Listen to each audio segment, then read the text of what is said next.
मार्गों से निकली चुनरी यात्रा नालछा माता मंदिर पहुंची। नालछा माता मंदिर पर चुनरी की विशेष पूजा के बाद माता को चुनरी अर्पित की गई। चैत्र नवरात्र के समापन के अवसर पर शहर के प्रमुख मार्गों से नालछा माता मंदिर तक चुनरी यात्रा निकाली गई।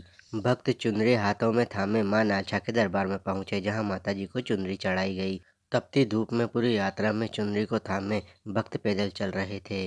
चुनरी की विशेष पूजा अर्चना कर यात्रा प्रारंभ की गई। यात्रा में माता रानी के भजनों धुनों पर भक्त थिरकते भक्ति नृत्य करते हुए माता रानी की भक्ति में सराबोर नजर आए। विभिन्न संस्थाओं और संगठनों द्वारा जगह जगह चुनरी यात्रा का पुष्प वर्षा कर स्वागत किया गया। नालछा माता मंदिर पर चुनरी की पूजा के बाद माता को चुनरी अर्पित की गई।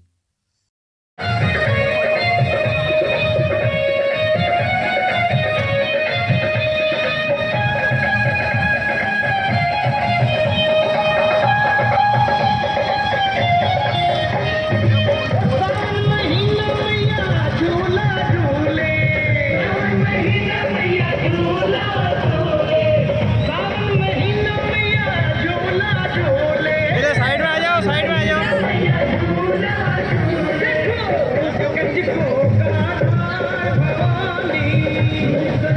चलते जाओ।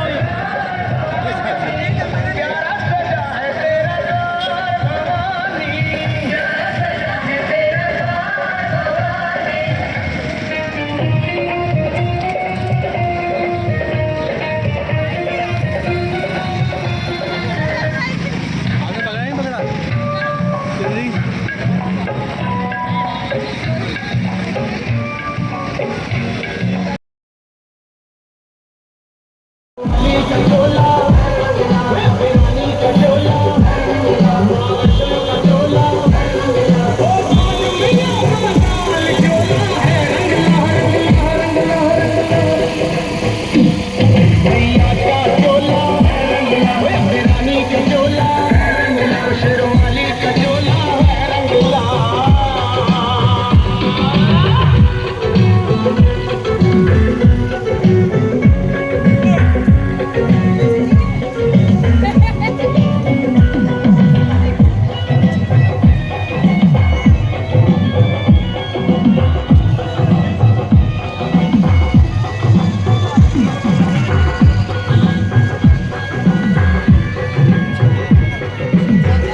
मंदसौर शहर के आस्था के केंद्र नालछा माता मंदिर में चैत्र नवरात्र के समापन पर कन्या पूजन का आयोजन किया गया। मंदसौर शहर के आस्था के केंद्र नालछा माता मंदिर परिसर में हर साल की तरह इस वर्ष भी चैत्र नवरात्रि के समापन के अवसर पर कन्या पूजन का आयोजन किया गया। नन्ही नन्ही बालिकाओं को कुमकुम की बिंदी लगाकर पूजन किया गया। इसके बाद सभी कन्याओं को उपहार दिए गए। कन्या पूजन के बाद कन्याओं को भोजन प्रसादी कराई गई। मंदसौर शहर सहित जिले की आस्था का केंद्र मां नालछा का यह मंदिर भगवान पशुपतिनाथ के मंदिर के बाद नगर का दूसरा सबसे बड़ा आस्था का केंद्र है। मंदसौर शहर में स्थित नालछा माता का मंदिर मध्य प्रदेश के प्रसिद्ध माता मंदिरों में शुमार है। कहा तो यह भी जाता है कि पूरे विश्व में यह एकमात्र ऐसा मंदिर है जहाँ बाबा भैरव और भवानी एक ही गादी पर विराजमान हैं। बताया जाता है कि भगवान श्री राम के पिता राजा दशरथ के द्वारा स्थापित की गई नालछा माता की प्रतिमा सुबह से लेकर रात तक 3 रूप धारण करती है, जिसमें पहली बाल्यावस्था, दूसरी युवावस्था और तीसरी वृद्धावस्था शामिल है। मां नालछा को मंदसौर की आराध्य देवी भी माना जाता है। यहाँ दोनों ही नवरात्रि में धार्मिक आयोजन किए जाते हैं, जिसमें जिले सहित प्रदेश व देश के कई श्रद्धालु शामिल होते हैं। कन्या पूजन से मां दुर्गा का पूर्ण आशीर्वाद मिलता है, साथ ही जीवन में सुख समृद्धि के साथ धन और ऐश्वर्य की प्राप्ति भी होती है। हिंदू धर्म में नवरात्रि के दौरान मां दुर्गा की विशेष पूजा अर्चना के साथ कन्या पूजन का विशेष महत्व होता है। भक्तजन छोटी कन्याओं को भोजन कराते हैं और उन्हें सम्मानित करते हैं। ऐसी मान्यता है कि इन कन्याओं के रूप में मां दुर्गा स्वयं विराजमान होती है और उनकी पूजा करने से असीम कृपा प्राप्त होती है। कन्या पूजन से मां दुर्गा की 9 शक्तियों का प्रतीक माना जाता है। 9 साल तक की कन्याओं को देवी का रूप मानकर पूजा जाता है। पौराणिक मान्यताओं के अनुसार कन्याओं की पूजा करने से जीवन में सुख समृद्धि और शांति का आगमन होता है और सभी प्रकार के कष्ट दूर होते हैं। ऐसा माना जाता है कि कन्या पूजन से मां दुर्गा की असीम कृपा प्राप्त होती है।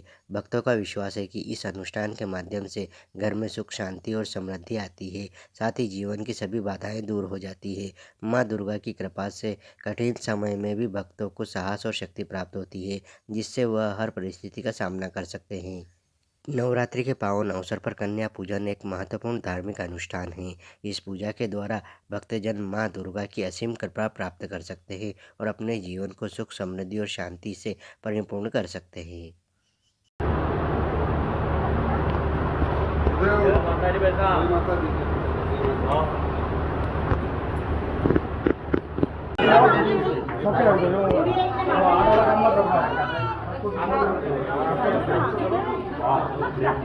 पूरी किसने मांगी थी बेटा? आप पानी दो।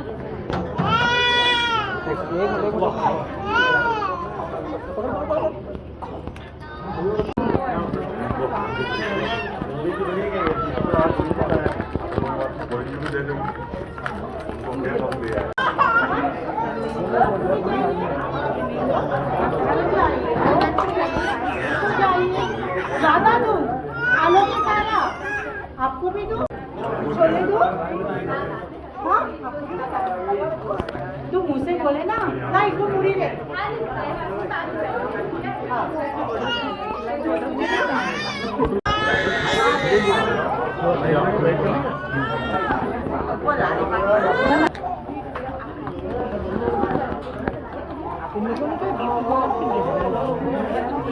दरबार में कन्या भोज करने के लिए चैत्र नवरात्रि के इस पावन पर्व पर 9 दिवसीय आयोजन जो होते हैं, उसके अंतर्गत कल शाम को हवन का कार्यक्रम था। हवन के पश्चात आज सुबह कन्या पूजन का कार्यक्रम चल रहा है। शाम को वाड़ी विसर्जन होगा। इस प्रकार नवरात्रि का यह पर्व 9 दिन का और आज दशहरा बनाकर इसको संपन्न होगा। 13 तारीख को यहाँ विशाल भंडारे का आयोजन किया गया है। महाप्रसादी का आयोजन है। 13 तारीख रविवार को मां नालचा माता के प्रांगण में आकर सभी धर्म प्रेमी सज्जन, माताएं, बहनें, बच्चे सभी पधारे और प्रसादी का लाभ लें। महाभंडारे का महाप्रसादी का लाभ लें। सभी से ये विनय आग्रह आप सब पधारे और महाप्रसादी का लाभ लें। धन्यवाद। दरबार में आज कन्या पूजन कन्या भोज हुआ क्या? जी जय माता दी। माँ नालचा माता चैत्र वर्ष का प्रारंभ था, उसका विसर्जन हुआ। कल रात्रि में शाम 6 बजे पश्चात हवन हुआ है। उसके बाद दशहरा मनाया गया है। आज सुबह 10:30 बजे से कन्या पूजन चल रहा है। इसमें नवरात्रा के विसर्जन के पश्चात जो कन्या पूजन होता है वो पूजन हुआ है। सभी कन्याओं को भोजन कराया जा रहा है और शाम को गाड़ी विसर्जन का कार्यक्रम रहेगा 5 बजे पश्चात। और 13 तारीख को महाप्रसादी लंगर भंडारा जो प्रतिवर्ष होता है नवरात्रि के विसर्जन के पश्चात, वो 13 अप्रैल को रखा गया है, रविवार के दिन। तो सभी से अनुरोध है कि माँ भगवती के चरणों में तन मन धन से सहयोग करें और सभी सपरिवार आके भोजन प्रसादी ग्रहण करें और सेवा दें। जय माता दी। दरबार की जय।